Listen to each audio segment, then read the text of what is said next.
Un tagad Taigars parādīs, var vai nevar ar kvadru šito kalniņu paņemt.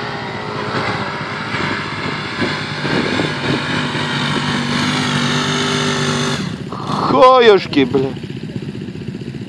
Kvadru, 4x4? Jā, 4x4 un nekādīgi mums neizdodās paņemt kalniņu. Pārējie tikai skumīgi vēro.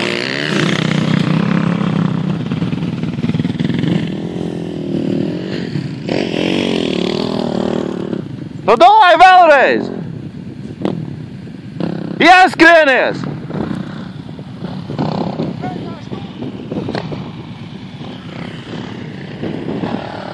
O, Guntars arī atvelk pa smiltiņām.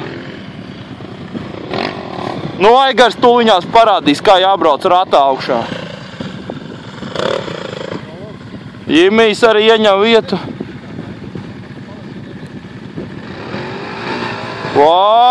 Aigars saņemās un aiziet, jop, cik... Davai, ročkā dod! Ot hujuški. Laikam nespīd ar kvadru uzbraukt. Nu tā, vismaz Gunču uzbraukt kalniņā. Nesalauzīs neko. Izskatās, ka nē, ka uzbrauks pa godam.